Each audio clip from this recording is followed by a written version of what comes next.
الرحمن الرحيم. الحمد لله والصلاة والسلام على المبعوث رحمة للأنام نبينا محمد وعلى آله وأصحابه وسلم تسليما كثيرا. أما بعد، فنواصل في أصول الدعوة السلفية للشيخ عبد السلام ابن برجس آل عبد الكريم رحمه الله رحمة واسعة. Alors nous continuons dans le livre Les fondements de la prédication salafi du Cheikh Abdul Salam ibn Birgis Ali Abdul Karim, qu'Allah lui fasse miséricorde. Alors aujourd'hui nous allons lire le dernier fondement, qui est le 10e fondement de la Da'wat Salafiyya.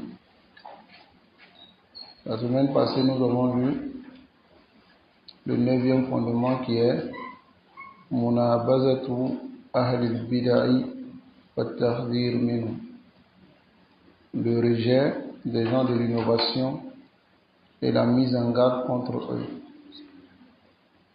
Alors dans ce fondement, nous avons vu clairement les positions de nos pieux prédécesseurs concernant les innovateurs.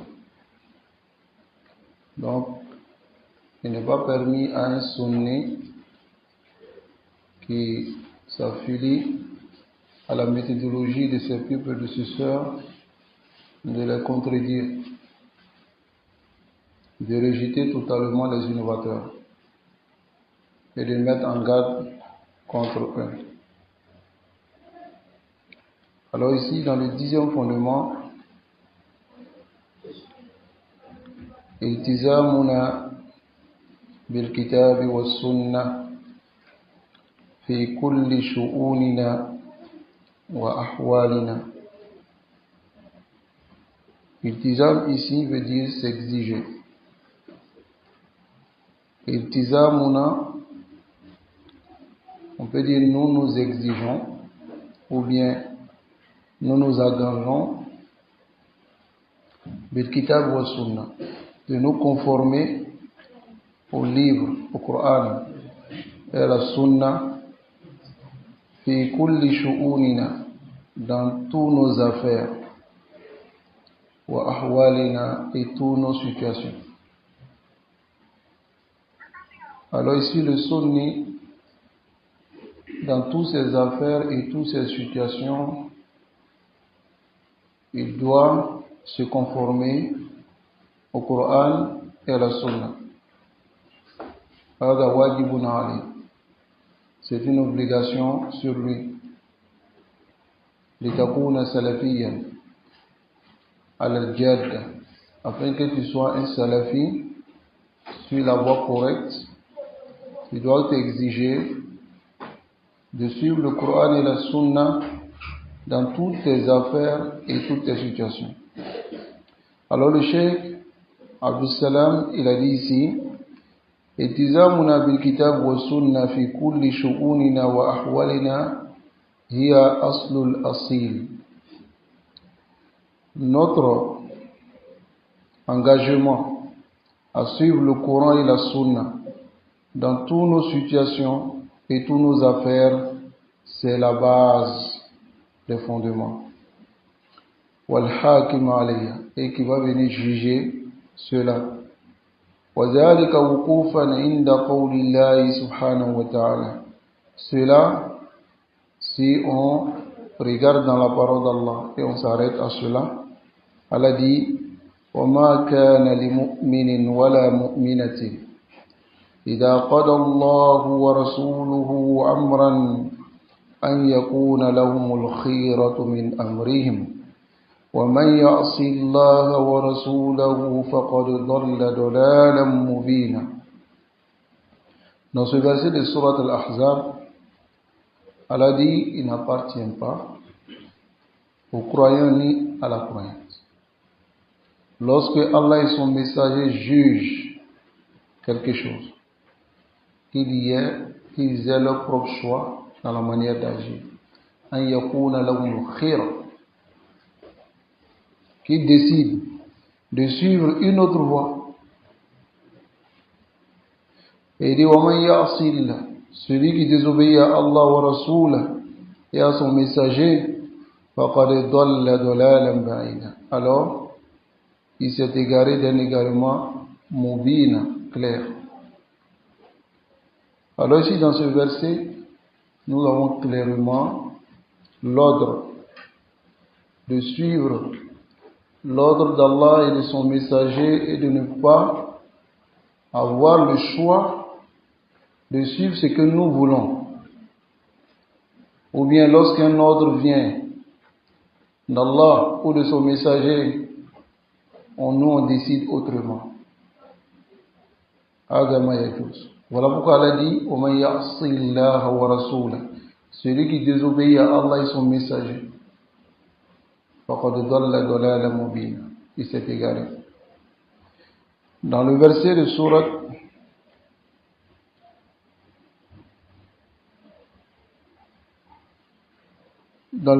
sourate An-Nur, Allah dit, إنما كان قول المؤمنين إذا دعوا إلى الله ورسوله ليحكم بينهم أن يقولوا سمعنا وأطعنا وأولئك هم المفلحون. Alors la parole des croyants ne doit être seulement que lorsqu'on les appelle à Allah et son messager, leur parole doit, pour juger entre eux, leur parole doit être seulement sami'na wa ata'na. Nous avons entendu et nous avons obéi. Et ceux qui font cela, ulaika humul muflihun, c'est ceux-là qui réussiront.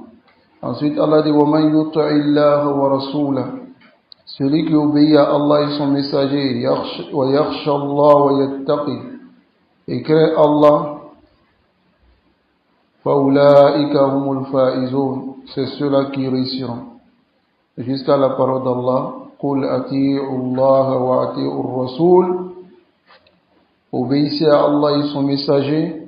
فإن تولوا, si se détournent, فإنما عليه ما حمل وعليكم ما حملتم. Alors celui qui se détourne, il aura ce qu'il a porté comme péché et ce que vous aussi vous aurez porté. وإن تطيعوا tahtadu, si vous l'obéissez, vous serez guidés. وَمَا عَلَى الرَّسُولِ إِلَّا الْبَلَاغُ الْمُبِينُ. Et ce qui incombe au messager, ce n'est que la transmission. Alors ici, ce verset montre clairement que dans toutes nos situations, on doit se référer au Coran et puis la Sunna. Dans toutes nos situations. Voyez, il n'y a pas une situation que le croyant, le salafi, le sunni, il va dire هذا خارجة عن دين الله هذه في أمور الدنيا فقط حتى في أمور دنياكم. Vous devez revenir au Coran et à la Sunna. Dans toutes vos affaires, vous devez revenir au Coran et à la Sunna. Parce qu'il y a d'autres qui dissocient les affaires de la dunya avec les affaires du din. Ils disent les affaires de la din, c'est dans la mosquée. Les affaires de la dunya, c'est dehors. Donc, il ne faut pas venir nous dire Qala Allah, Qala Rasoul ici. Nous, on fait nos affaires de la dunya. Là, le croyant, il ne doit pas dire cela. Il a été créé pour l'adoration d'Allah. L'adoration ne se limite pas à la mosquée. Kullu hayati, toute ta vie doit être adoration. Donc, dans toutes tes affaires, même lorsque tu dois signer un contrat avec une entreprise, ou bien lorsque tu dois travailler quelque part, tu dois regarder selon les textes du Coran et puis la Sunna, est-ce que ce travail est conforme? Est-ce que ce n'est pas conforme? Avant de t'y engager. Si dans ce travail, on te demande de délaisser certains principes de ta religion et que tu le fais, alors tu n'as pas travaillé avec le Coran et puis la Sunna dans cette affaire-là. Donc, ne sois pas surpris si Allah enlève la baraka dans cet argent que tu vas gagner. Ne sois pas surpris aussi si tu as eu des problèmes après, parce que tu ne t'es pas exigé le Coran et la Sunna dans toutes tes affaires. Le croyant doit s'exiger le Coran et la Sunna dans toutes ses affaires. Hakaza as-Salafi wa Sunni. C'est comme ça les Salafis, ils ne trouvent pas des excuses en venant avec d'autres choses qui ne tiennent pas. Comme par exemple, il y a d'autres lorsqu'ils vont contracter un travail et qu'on leur demande de laisser certains principes de leur religion, ils commencent à mettre cela dans la Dorura. Et ils délaissent les principes de leur religion. Alors celui-là, il ne sait pas exiger le Coran et puis la Sunna. Délaisser ce qui est obligatoire pour aller faire ce qui, si tu délaisses, tu vas avoir peut-être d'autres. C'est Allah subhanahu wa ta'ala qui donne le travail. Pendant que tu vas aller délaisser ce qui est obligatoire, tel que par exemple d'autres, on va leur demander de raser la barbe et puis ils vont le faire. Alors que raser la barbe, c'est une désobéissance au messager. Le messager d'Allah sallallahu alayhi wa sallam, il dit Aful liha, laissez la barbe. Khaliful yahoud wa nasara fil liha, contredisez les juifs et les chrétiens dans la barbe. Et le fait d'enlever la barbe est un grand péché. Ça te rend fasique, ça te rend pervers. Mais tu trouveras des imams qui vont donner des fatwas à ces gens pour leur dire que c'est une dorura. Tu peux enlever la barbe. Cette dorura va se limiter là-bas. Chaque fois qu'il y aura quelque chose que le musulman peut délaisser, c'est une épreuve pour lui. Si Allah l'éprouve, quoi, le fait de raser la barbe, ou bien la sœur qui veut travailler, on lui demande d'enlever son hijab. Et ensuite, elle enlève. Est-ce qu'elle a travaillé avec le Coran et la Sunna?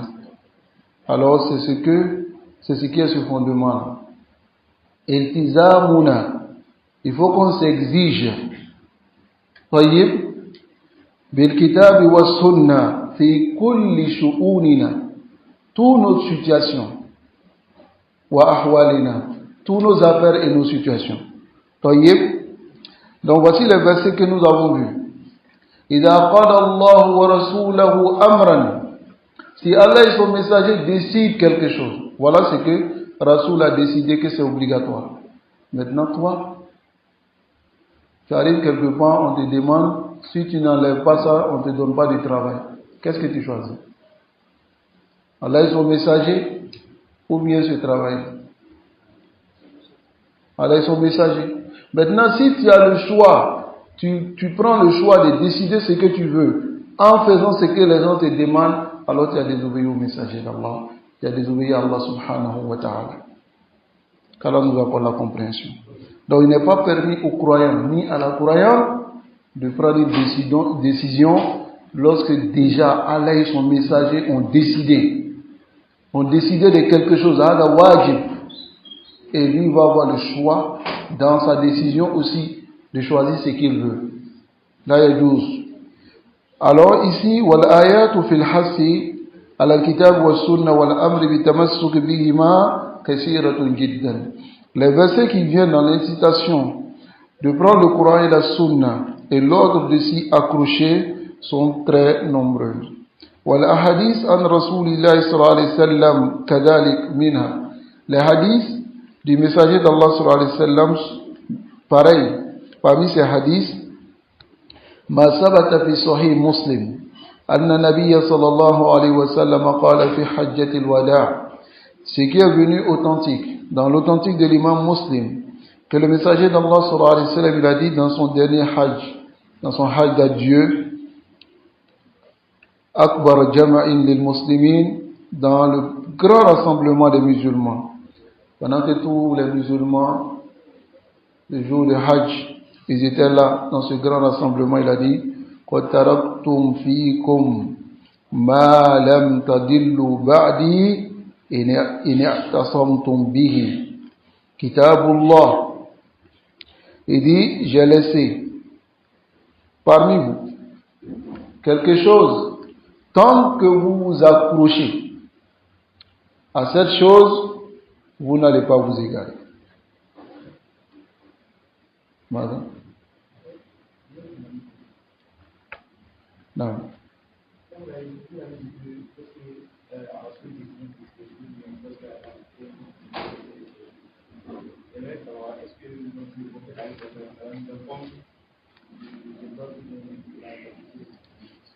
Après, le gars, tu vas poser la question. Sinon, c'est Wadi. Dans le verset, c'est Allah et son messager décident. Mais la décision du prophète sallallahu alayhi wa sallam ne vient pas de lui-même. Quand on dit celui qui désobéit à Allah et son messager, ça veut dire quoi? Tu désobéis aux paroles du prophète sallallahu alayhi wa sallam. Et tu désobéis au Coran. Mais est-ce que cette désobéissance est directement le prophète sallallahu alayhi wa sallam lui-même, sa personne? Non. وَمَا يَنْتِقُ عَنِ الْهَوَى. Soyez.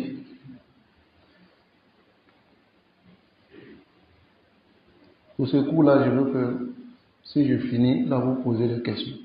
Ok?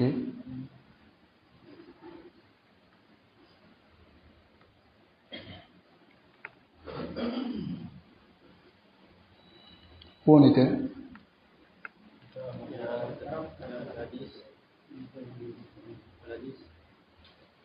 وَقَدْ تَرَكْتُ فِيكُمْ مَا لَمْ تَضِلُّوا بَعْدِي إِنِ اعْتَصَمْتُمْ بِهِ كِتَابُ اللَّهِ.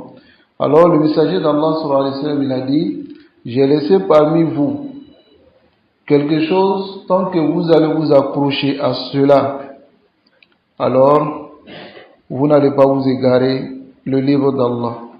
C'est venu aussi dans le Mustadrak de l'imam Hakim, d'après Abu Hurayra radiyallahu ta'ala anhu, anna nabiyya sallallahu alayhi wa sallam qala, il dit que le messager d'Allah sallallahu alayhi wa sallam a dit, taraktu fikum shay'ayn. J'ai laissé deux choses parmi vous. Lan tadillu idha tamassaktum bihima. Vous n'allez pas vous égarer tant que vous vous accrochez à ces deux-là. Il a dit Kitabullahi wa sunnati. Le Coran et ma sunna. Walan yatafarraqa. Les deux ne vont pas se séparer. Hatta yarida alayya al-hawd. Jusqu'à ce que vous venez me rencontrer au bassin. Vous allez suivre ces deux. Hatta fi yawm al-qiyamah, jusqu'au jour de la résurrection. Ce hadith est rapporté par l'imam Hakim, authentifié par Sheikh Al-Albani rahimahullah.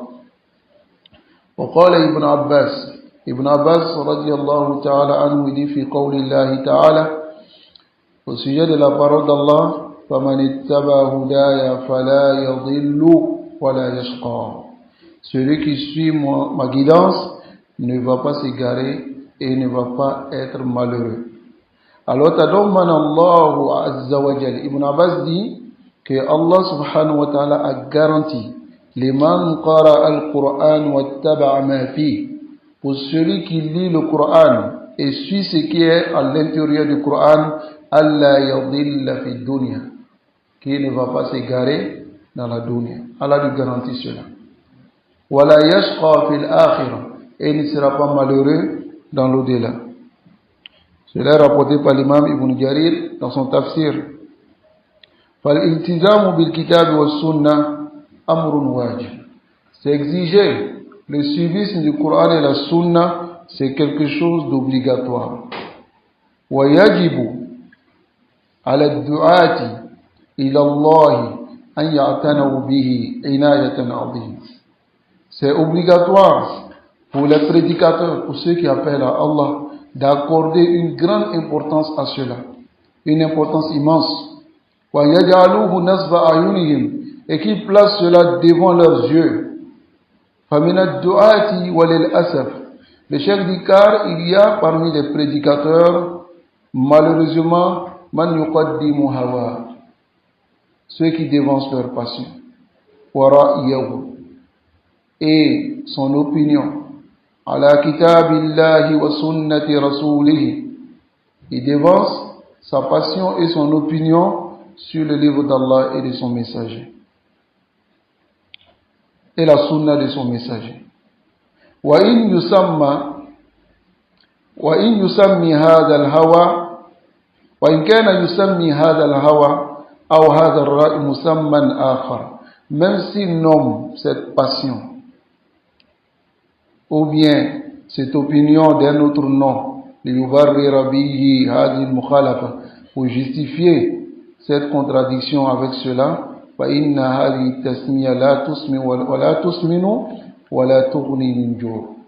cette nomination ne peut pas remplacer la réalité. C'est ce que le cheikh veut dire ici. La tusminu, ça ne peut pas faire grossir, ni wala yughni min ju', ça ne peut pas aussi étancher la faim. Donc ici, c'est-à-dire, ça n'a aucune valeur. Wala tanfa'u shay'an inda Allah, ça ne peut pas profiter en rien auprès d'Allah. Li'anna al-asma', car les noms la tughayyiru haqiqatul musammayat. Les noms ne changent pas la réalité des choses qui ont été nommées. La réalité est-elle la réalité?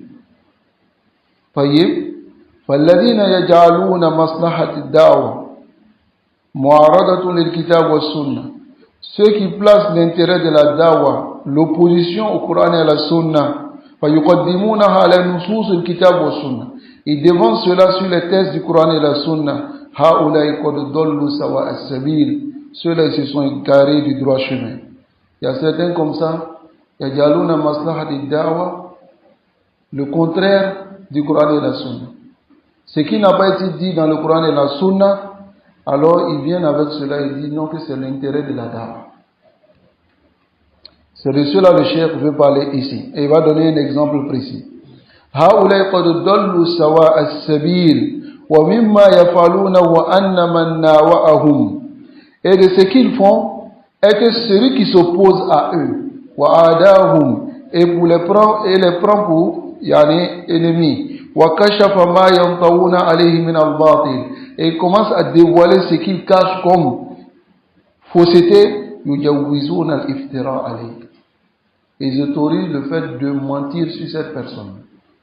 Les maslahat ad-da'wa. طيب, parce qu'ils disent, ils autorisent ici le fait de mentir sur cette personne. وإلصاق التهم به, et lui coller des accusations. لأن ذلك في نظرهم, car selon eux, مصلحة الدعوة, مصلحة للدعوة, c'est un intérêt pour la da'wah. ولا يعتبرون بقول الله سبحانه وتعالى, et ne considèrent pas la parole d'Allah. والذين يؤذون المؤمنين والمؤمنات بغير ما اكتسبوا فقد احتملوا بهتانا وإثما مبينا. Ceux qui font du tort aux croyants et aux croyantes par des choses dont ils n'ont pas fait, alors ils ont alors porté une accusation et un péché immense. Donc là, ils ne considèrent pas ce verset. لأن مصلحة الدعوة عندهم مقدمة, car l'intérêt de la da'wah chez eux précède. فهذا خطأ محض, c'est une erreur claire. وضلال مبين, et un égarement évident. يجب على من تلبس به, il est obligatoire pour celui qui porte ce genre de comportement, an yatuba ila Allah subhanahu wa ta'ala, de se repentir vers Allah, wa yarja ilayhi, et retourner vers Allah. Fa inna alladhi huwa alayhi dalalun mubin wa jurmun shani'. Alors, car ce sur quoi il est, c'est un égarement clair et un crime manifeste. qu'Allah nous accorde la compréhension. C'est ce que les salafs ont mis en garde contre. Alors qu'en réalité c'est une prolongation. C'est une prolongation de l'opinion des gens Ahlul Ra'i, ceux que les salafs les ont rejetés. Et les batailles acharnées ont eu lieu entre les salafs et eux. Jusqu'à ce que Allah ait secouru les gens de la sunna sur eux. Et Allah a annulé leur fausseté. Et la louange ainsi que la grâce et le bienfait appartient à Allah subhanahu wa ta'ala. Alors il y a des gens, masalan, lorsque tu t'opposes à eux, ils autorisent ce que le cheikh a dit ici. Al-iftira, al-du'at. Mentir sur eux. Parce que chez eux, ils considèrent cela comme un intérêt dans la da'wah. Ils vont très loin dans cela. Chez eux, l'intérêt de la da'wah, on peut mentir pour le prophète sallallahu alayhi wa sallam. On peut mentir pour le prophète sallallahu alayhi wa sallam. Et ils viennent même avec la preuve disant que le prophète sallallahu alayhi wa sallam dit Man kadhaba alayya, celui qui ment compte sur moi. Celui qui ment sur moi, falyatabawwa maq'adahu minan nar, qu'il prépare sa place dans le feu de l'enfer. Il dit Amma man kadhaba lahu, quant à celui qui ment pour lui. Mentir sur lui, c'est ce qui a été interdit. Mentir pour lui, c'est ce qui est autorisé. Hada dolal, c'est un égarement. Est-ce que le prophète sallallahu alayhi wa sallam a besoin de ton mensonge pour que sa religion soit propagée? Il n'a pas besoin de ton mensonge. Qu'Allah subhanahu wa ta'ala nous accorde la compréhension. وهكذا حزبيون هم أهل الكذب وأهل المكر وهذا الخديعة. C'est les gens mensonges, ruses, tout cela ça rentre dans le da'wah. Le mensonge.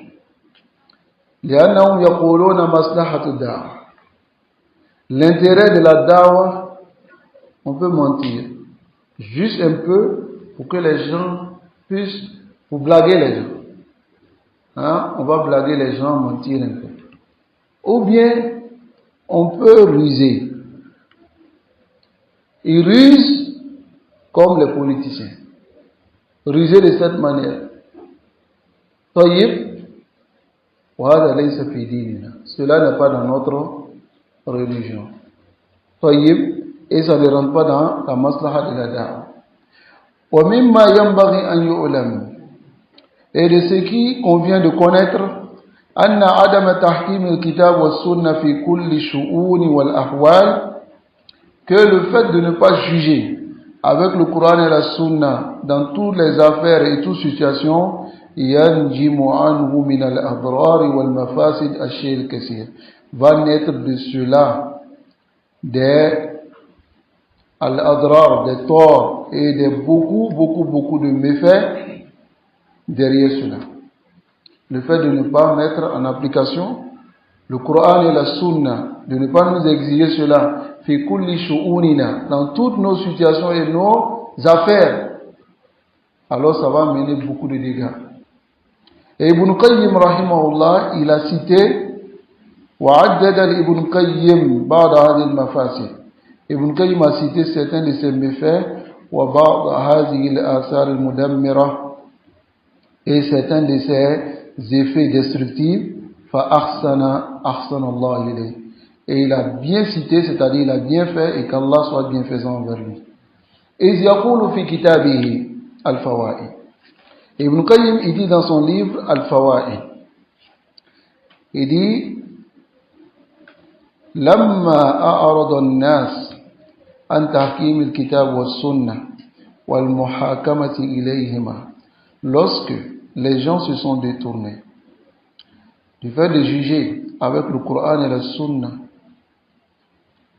et revenir à cela dans nos jugements, lorsqu'ils se sont détournés de cela, وَاعْتَقَدُوا عَدَمَ الْإِكْتِفَاءِ بِهِمَا, et ils se sont détournés, ils ont cru qu'on ne peut pas se limiter seulement aux deux. وعدلوا إلى الآراء والقياس والاستحسانات وأقوال الشيوخ, et ils sont allés vers maintenant les opinions, les analogies, le istihsan, le fait de voir bien eux-mêmes et les paroles de les shiyukh. عرض لهم من ذلك فساد في فطرهم, alors عرض لهم في ذلك, en cela maintenant le fasad, qui est la perversion dans l'altération de la nature, est advenue sur eux. وَظُلْمَةٌ فِي قُلُوبِهِمْ, et les ténèbres dans leur cœur.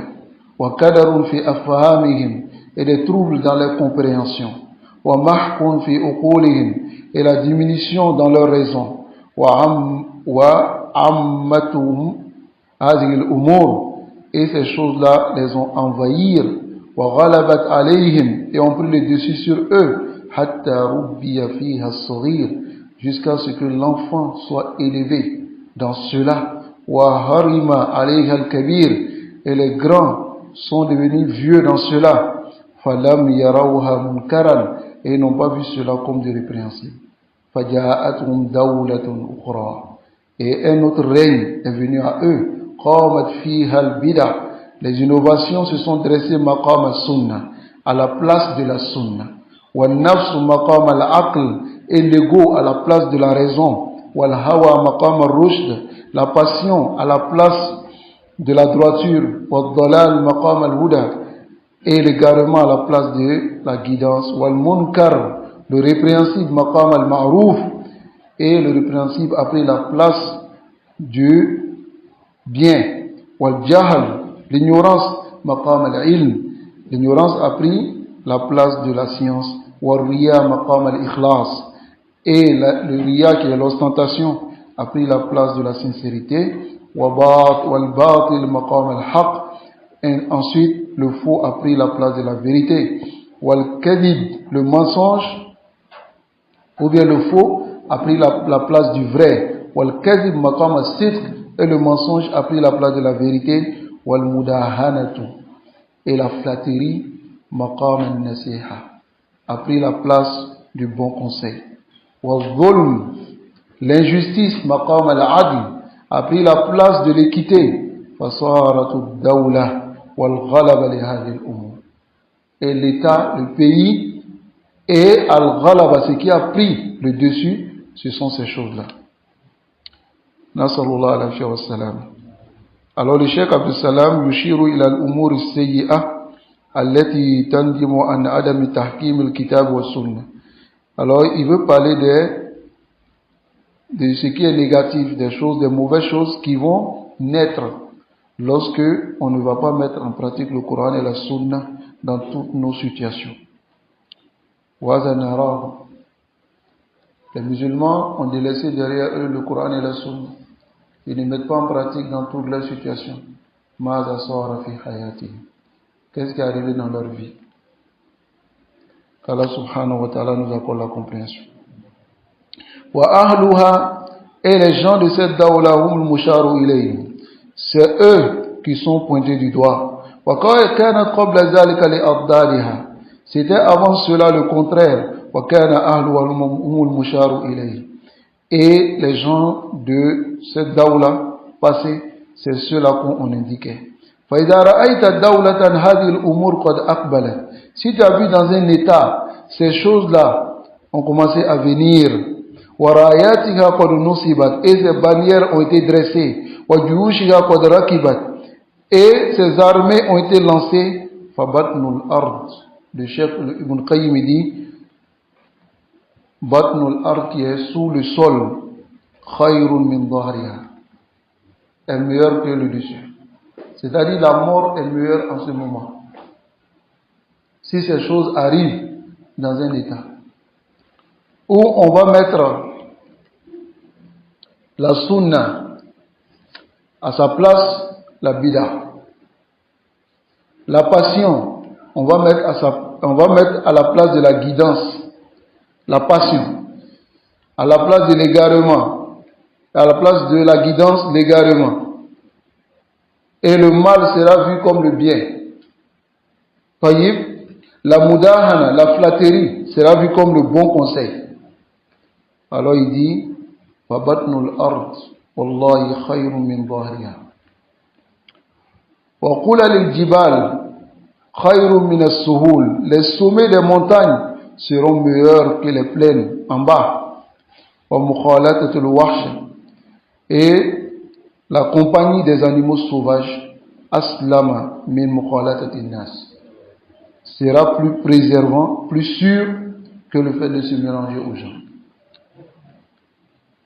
فالواجب على الدعاة إلى الله. Donc ce qui est obligatoire pour ceux qui appellent à Allah an yaltazimul kitab wa sunnah, de s'exiger le suivisme du Coran et la Sunna fi jami' ahwalihim, dans toutes les situations. لأن في الالتزام بالكتاب والسنة خيرا عظيما في الدين والدنيا. Car le fait de rester sur le Coran et la Sunna, c'est un bien immense dans la religion et dans la dunya. وذلك فإن الصحابة, c'est pour cela lorsque les Sahaba, لما أنزل الله قوله, lorsque Allah fait descendre sa parole, وإن تبدوا ما في أنفسكم أو تخفوه يحاسبكم به الله. Si vous cachez ce qui est en vous, ou bien vous mettez dehors, c'est-à-dire si vous fassiez paraître ce qui est en vous, ou bien vous cachez, Allah subhanahu wa ta'ala va vous juger sur cela. Chaque fois, ça a été difficile pour les compagnons. وَجَاءُوا إِلَى رَسُولٍ, et ils sont venus au messager d'Allah sallallahu alayhi wa sallam, وَقَالُوا يَا رَسُولَ اللَّهِ كُلِّفَنَا مِنَ الْأَعْمَالِ مَا نُطِيقُ. On nous a chargé des actions que nous ne supportons pas. As-salat, was-siyam, wal-jihad, was-sadaqa. وَقَدْ أُنزِلَ عَلَيْكَ هَذِهِ الْآيَةُ وَلَا نُطِيقُهَا. Et ce verset a été révélé sur toi que nous ne supportons pas. فَقَالَ لَهُمْ رَسُولُ اللَّهِ صلى الله عليه وسلم. Et le messager d'Allah leur a dit, أَتُرِيدُونَ أَن تَقُولُوا كَمَا قَالَ أَهْلُ الْكِتَابَيْنِ مِنْ قَبْلِكُمْ. Voulez-vous dire comme les gens du livre ont dit avant vous, Sami'na wa asayna, nous avons entendu et nous avons obéi, nous avons désobéi, afwan. Bal qulu, au contraire dites, Sami'na wa ata'na ghufranaka rabbana wa ilayka al-masir. Dites plutôt, on a entendu, on a obéi et on demande le pardon à notre Seigneur, car c'est vers toi, notre Seigneur, qu'on va retourner. Falamma qala sahaba zalik, et lorsque les Sahaba ont dit cela, khaffafa Allahu anhum, Allah a allégé cela pour eux, wa anzala qawlah, et Allah fait descendre sa parole, la yukallifu Allahu nafsan illa wus'aha. Allah ne charge pas une âme que ce qu'il peut supporter. Faman hakkama al-kitaba wa sunnah. Alors celui qui juge avec le Coran et la Sunna, ja'ala Allahu min kulli hammin faraja. Allah va l'accorder de toute hammin, angoisse, difficulté, faraja, une délivrance, wa min kulli diqin makhraja, et de toute difficulté, une porte de sortie. التزامنا بالكتاب والسنة في كل شؤوننا هذه من أصول دعوة السلفية. Ça fait partie des fondements de la da'wat salafiyya. في كل شؤوننا, dans toutes nos situations, في الدنيا وفي الدين, dans la dunya et dans la religion. يجب على المؤمنين, c'est une obligation pour les croyants de revenir au Coran et la Sunna بفهم السلف الصالح. Allah subhanahu wa ta'ala nous accorde la compréhension. ومما ينبغي أن يشعر بها أولئك الذين ينكرون على الحكام. Ce que doivent comprendre ceux-là qui déprécient les actions des autorités, تحكيمهم بالقوانين, disant qu'ils jugent avec les lois qui ne sont pas les lois d'Allah. قوانين الوضعية, ce sont les lois qui ont été inventées par l'être humain. Il les reproche de juger avec cela. Mazalan, tu trouves beaucoup de gens parmi ces khawarij, ou bien ceux qui ont nuzrat min nuzar al-khawarij, qui ont quelque chose des khawarij, et disent non, mais l'autorité juge avec une autre loi que la loi d'Allah. Donc, fawa kafir. Et Allah dit dans le Coran, وَمَنْ لَمْ يَحْكُمْ بِمَا أَنزَلَ اللَّهُ فَأُولَٰئِكَ هُمُ الْكَافِرُونَ. Donc, du coup, c'est un mécréant. La Bouddha qui juge avec la loi d'Allah. Alors le chef dit, il doit comprendre que annahum hum aidon yuhakimuna ghayra shar'illah, et aussi jugent avec autre que la loi d'Allah fi mu'amalatihim, dans leurs interactions, wa fi tasarrufatihim, et dans leurs mouvements, dans tout ce qu'ils font. Ils jugent avec autre que la loi d'Allah. Souvent, beaucoup de fois. Combien de fois dans ta journée tu poses des actes qui ne sont pas permis? Ces actes-là, c'est Allah qui t'a autorisé. Hein? Donc tu as jugé avec quoi ici? Avec la loi d'Allah. Même dans ta famille, il arrive que tu prennes des décisions, ça va dans le contraire de l'islam. Même lorsque ton épouse te dit non, ça, est-ce que le prophète sallallahu alayhi wa sallam n'a pas dit ça? Il se met en colère. Yaghdab limada. Pourquoi tu te mets en colère? Hein? Et c'est ceux-là qui vont s'asseoir pour dire non, l'autorité n'est pas bien. Alors que lui, il a à sa charge moins de 10 personnes. Il a du mal à les gérer. Moins de 10 personnes, il a du mal à les gérer. Ses enfants sortent comme ils veulent. Il a du mal, mais c'est lui qui s'assoit pour dire l'autorité, l'autorité, l'autorité. Hein? Je vous donne un exemple. Il y a un ici, lui chaque fois, il parle au nom de la population. Il s'arrête sur le minbar. Non, on va défendre les droits de la population. Il parle sur l'autorité. Il parle sur l'autorité, il parle sur l'autorité. Mais dernièrement, sa femme a porté robe de mariée des chrétiens dans son mariage. Est-ce que toi tu as jugé avec la loi d'Allah? Hein? Ils ont pris les photos, même les innovateurs même qui étaient contre lui. C'est-à-dire c'est entre eux, ils sont tous des innovateurs là. Même les innovateurs qui sont contre lui, ils ont commencé à le bombarder. Toi tu parles toujours ici, on voit que c'est toi qui dis ça. Je dis, tu t'en vas porter robe de mariée à ta femme. Et puis, qu'Allah nous préserve. Pourquoi lui, il parle chaque fois sur l'autre? Il ne peut même pas gérer ça, là, sa famille même. Il ne peut pas. Peut-être même c'est fait indépendant de lui-même. Mais pourquoi c'est lui qui parle toujours sur l'autorité?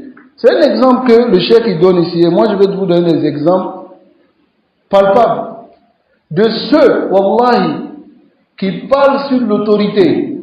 Regarde, en général, chez lui-même, il ne peut pas gérer. C'est lui-même.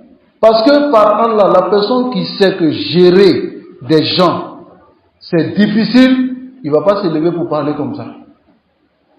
Parce qu'il sait ce qui est dedans. Hein? Celui qui doit gérer tout un pays.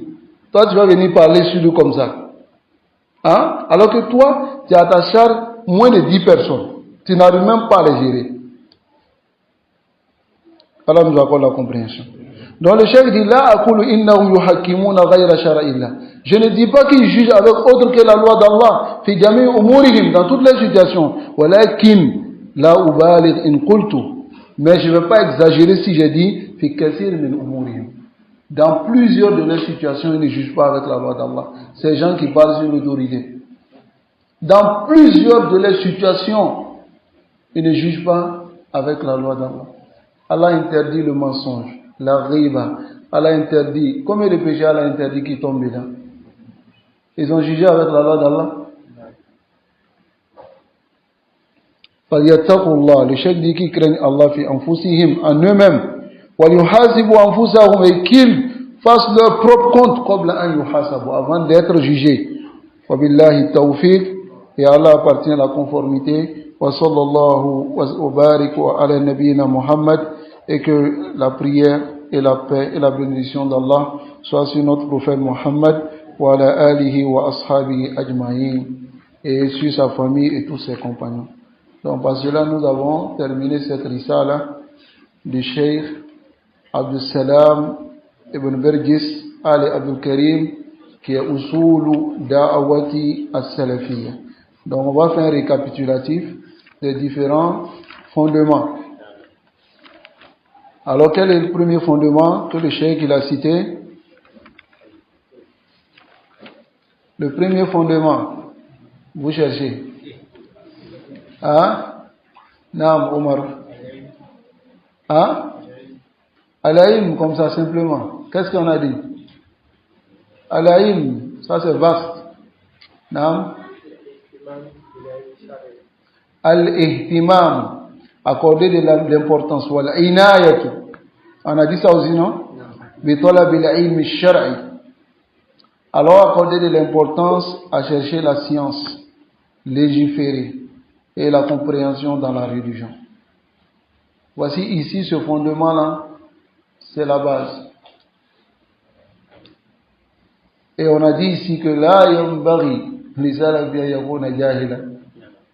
Les salafis ne doivent pas être ignorants. Là, il doit apprendre sa religion, il doit apprendre sa aqida, il doit apprendre son manhaj, il doit connaître. Et l'exemple de cela, tu vois des salafis aujourd'hui, malasaf, salafiyoun, ils sont des salafis, ils sont des gens de la sunna. Là, quand une masala parmi les masala vient, il est zéro. Et celui qui dit juste là, il le combat et puis suit sa passion. 10 ans, 20 ans dans sa vie, il ne connaît rien.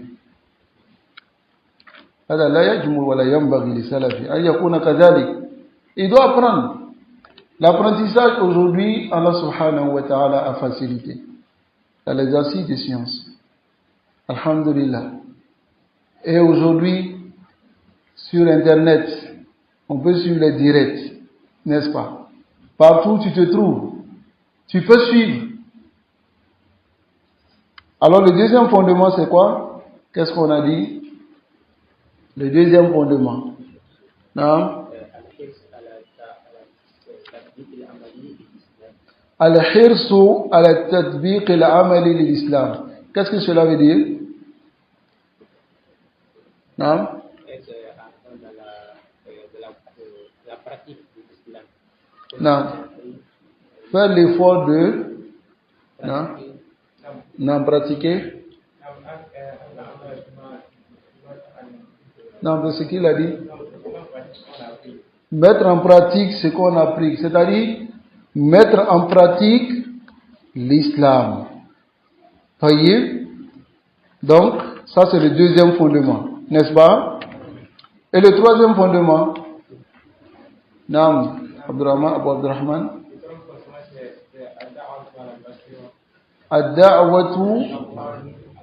Ad-da'watu ila Allah ala basira. Appeler à Allah avec science et clairvoyance. Et nous avons dit qu'on commence par le tawhid. Ensuite, on appelle avec le Coran et la Sunna la compréhension des pieux prédécesseurs, n'est-ce pas? Tayyib. Ensuite, le quatrième fondement, Naam, Hamza. Al-ihtimamu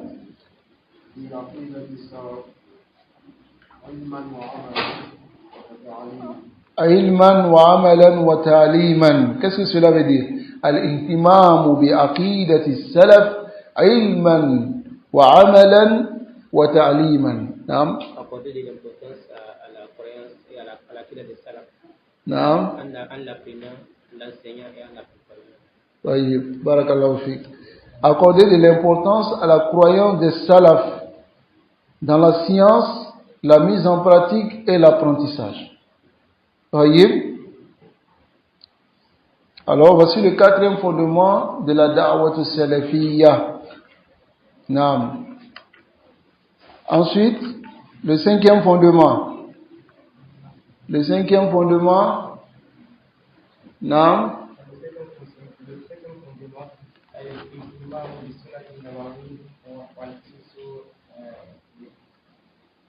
على العمل والدعوة إلى ذلك. أيوة. Donc quel est le sens?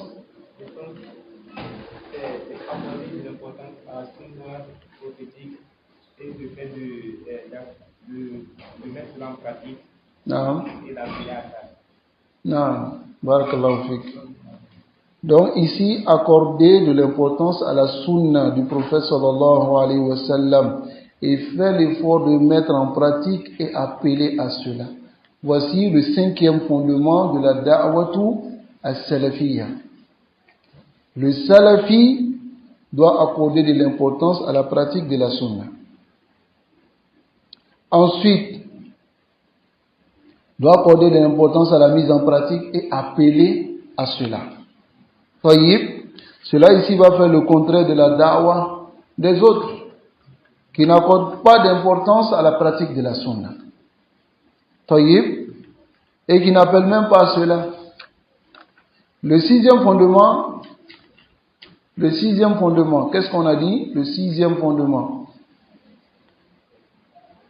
Naam, Abdul Karim. Al-irtibatu al-watiq bi ulama sunna. Naam, qu'est-ce que cela veut dire? Le lien étroit avec les savants de la sunna. Le lien étroit avec les savants de la sunna. C'est-à-dire, parmi les fondements des gens de la sunna, c'est de revenir aux savants. Aux savants de la sunna. Et le septième fondement? Non? Pourquoi c'est les deux qui lèvent toujours la main?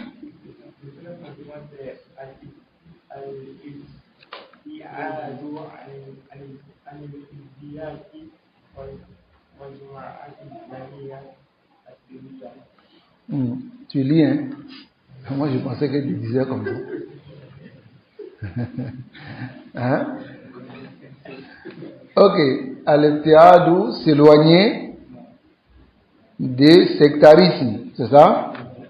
Et des groupes islamiques secrets.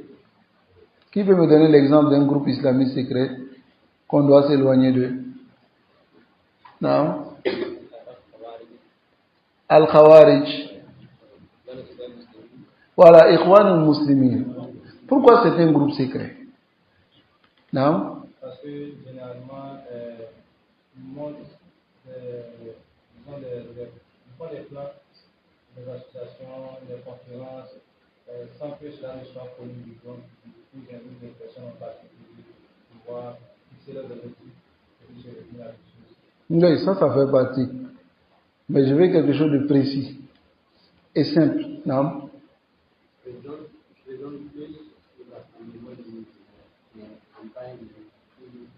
Ils présentent le rassemblement des musulmans, mais en bas, ils ont quelque chose. Non?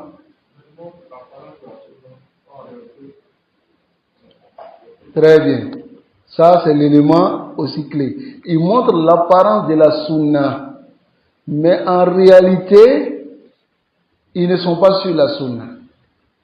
Ces jama'at sirriya, tels que Ikhwan al-Muslimin, ça c'est un exemple qu'on a donné. Eux, ils sont en résumé des caméléons. Ils prennent la couleur de là où ils sont.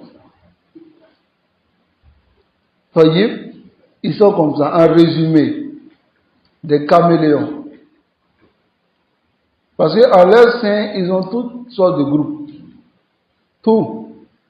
Mais, comme ils ont un objectif, et l'objectif est caché. Ça va? Et tous les Ikhwan, leur objectif est commun. Quel est leur objectif? Prendre le pouvoir. Le pouvoir. Hein? Et regardez la majorité des associations, même les associations dans les écoles. Leur objectif, c'est la haute hiérarchie. Arriver en haut. Donc, même s'il faut laisser les plumes, hein, le hijab, la barbe, non. Hein, tel que, il y a d'autres qui disaient à une sœur comme ça que, non, on lui demande d'enlever son hijab pour aller travailler. Et bon, elle dit non, que vraiment elle ne peut pas. Mais l'imam de cette association lui dit que non, tu sais, l'objectif c'est d'aider les musulmans. L'objectif c'est d'arriver, quand on aura beaucoup de personnes, en haut, on pourra changer les choses. Allah. Elle doit désobéir à Allah pour changer les choses. Hein? Donc ça c'est leur objectif. Et ne soyez pas trompés. La majorité de ces associations sont sur le fondement des Ikhwan. on a un objectif, quel que soit celui qui va intégrer cette association, quelle que soit sa croyance, on s'en fout. C'est pas notre problème. Notre accord, on s'entraide sur ça. Et on s'excuse sur nos croyances. Toi, tu as aqidat tu soufi, lui, il a aqidat tu tant. Bon, il n'y a pas de problème. Et vous savez, ils s'excusent sur leurs croyances. Ils excusent tout le monde sauf les salafis. Ok? Ils excusent tout le monde sauf les salafis. Qu'Allah nous préserve. Alors, deuxième groupe, Jamaat Sirriya. Qui va me donner l'exemple? Les Sururiya. Oui, c'est une branche des Ikhwan. Les Sururiya aussi. Est-ce que vous connaissez les Sururi?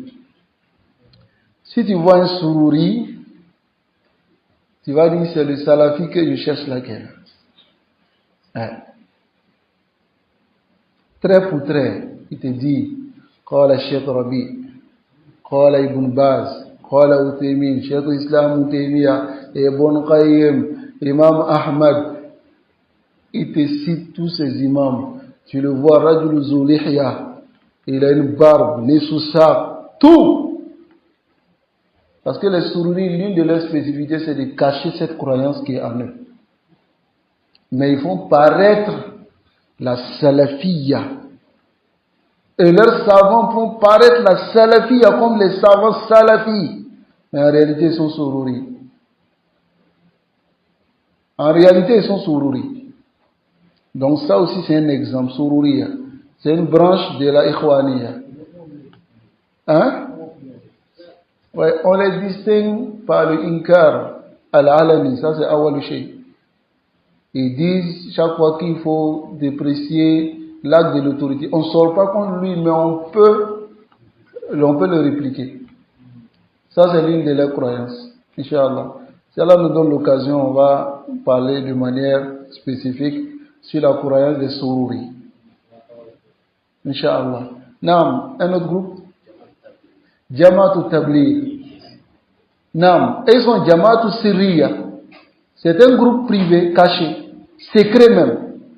Taïeb, quand tu fais 3 jours, par exemple, avec Jamaat Tabligh, il te montre ce qui ne va pas te tourner au fait. Ce qui ne va pas te faire fuir.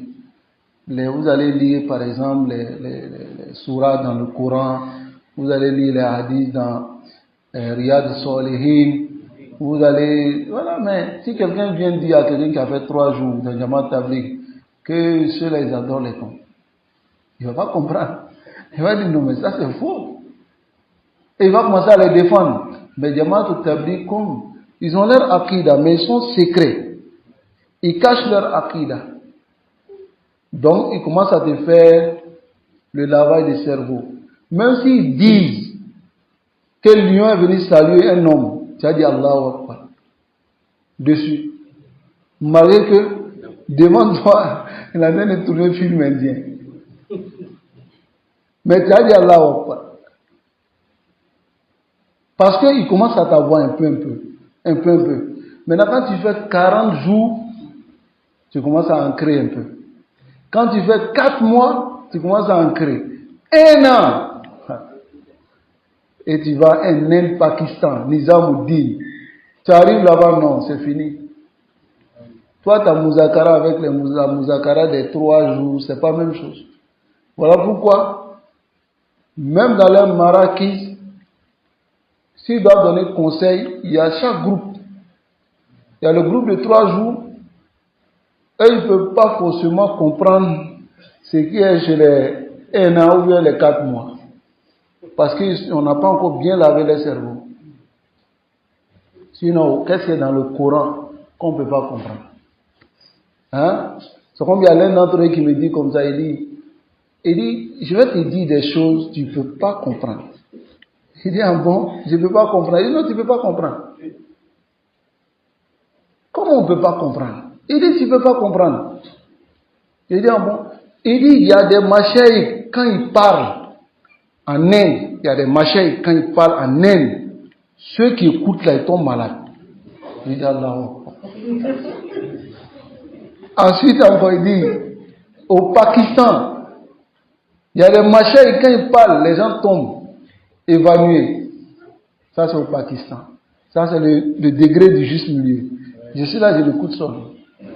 Il dit au Bangladesh, il y a des machins et quand ils parlent, il y a des morts dans la salle. Il dit, ah bon? Les gens récitent le Coran, qui est la parole d'Allah. Ils ne sont pas morts. C'est la parole d'une personne, tellement sa parole est puissante. Attends, on est en train de suivre quoi là? La réalité ou bien un film? Mais la réalité, ils sont comme ça. Ils sont comme ça. Yaktumuna ashiya'an. Voilà pourquoi c'est un groupe secret. Voyez? Ensuite, le 8e fondement. Tu veux me poser une question?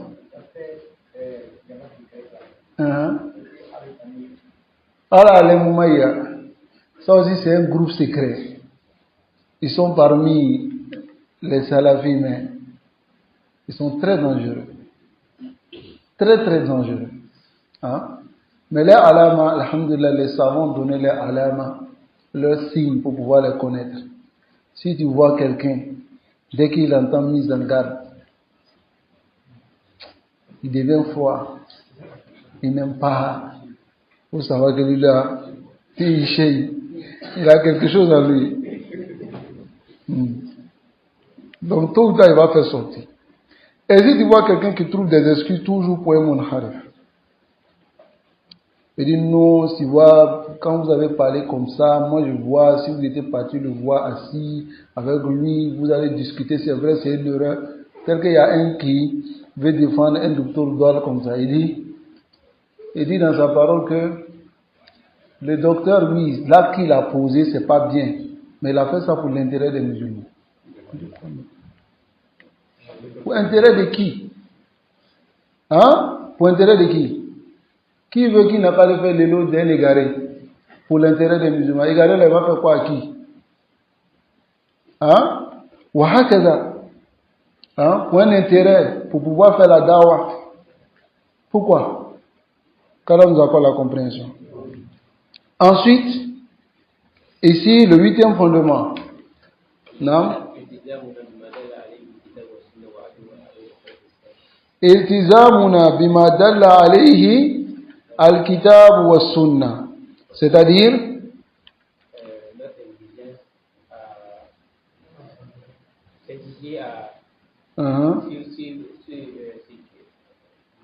le Coran et la Sunna et le consensus des salafs dans la manière d'agir avec les autorités.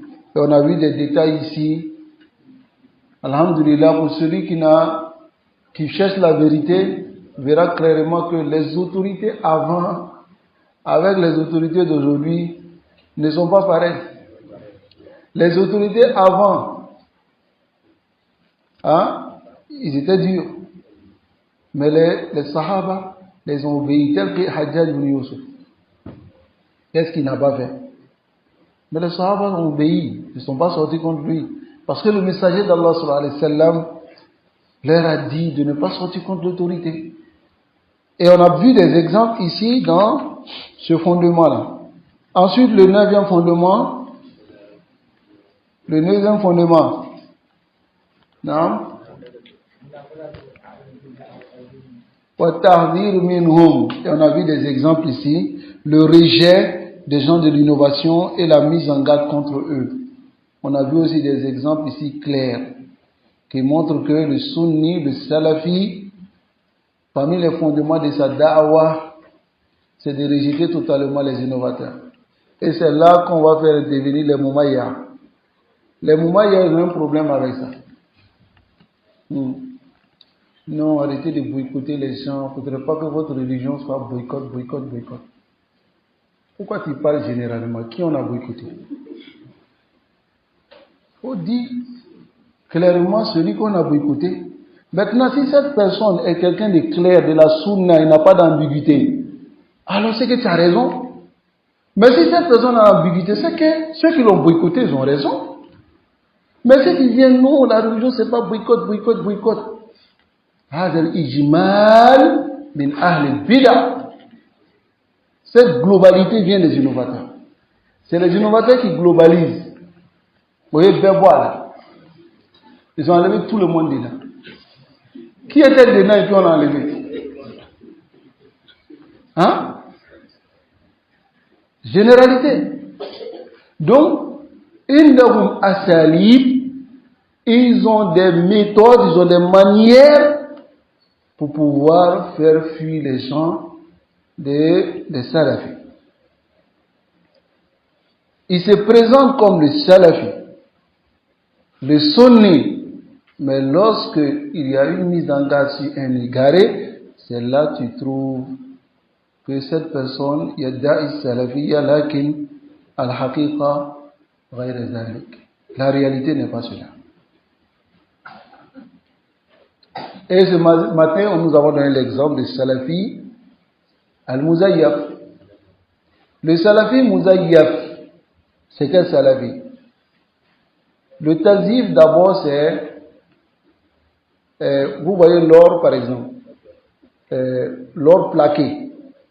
On prend le fer et puis on met de l'or autour. Tu vas voir que c'est de l'or. Alors que la réalité, c'est pas de l'or. Donc l'or pur avec l'or plaqué, on peut le savoir que lorsque on le met sur le feu. Donc voilà pourquoi le Cheikh Rabi dit as-salafi al-muzayyaf tuzhiru al-fitan. Les fitan font apparaître le salafi qui a porté le vêtement de la salafia, mais en réalité qui n'est pas salafi. Quand la fitna vient, lui il sort sa tête. Il traîne dans la fitna jusqu'à... Il dénigre les gens, il dénigre. Après on sait, ah, non, lui là, il était comme ça. Après maintenant il vient venir se repentir. Il vient, il dit non, ici c'est la fitna, je n'ai pas su comme ça. Ne le croyez pas. Faites comme Omar a fait à Sobir. Laissez-le pendant plus d'un an. Et puis observez-le. Na dalala. Abba Djanfa. Il va vous trahir. Il est venu, il a replié seulement. Réplique tactique. Pour pouvoir bien attaquer. Akezahum. Qu'Allah nous préserve. Ensuite, le 10e fondement. Le dernier, c'est qu'on vient de voir. Naam Hamza. التزامنا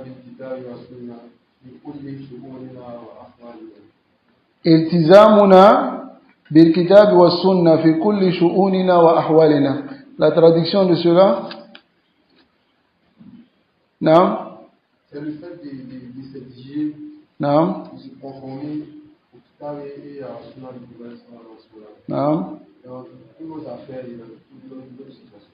Dans toutes nos situations et toutes nos affaires. C'est-à-dire que ce soit la dunya ou bien le din, nous devons nous exiger le Coran et puis la sunna. Et j'ai donné des exemples clairs pour qu'on puisse comprendre. Qu'Allah subhanahu wa ta'ala nous apporte la compréhension.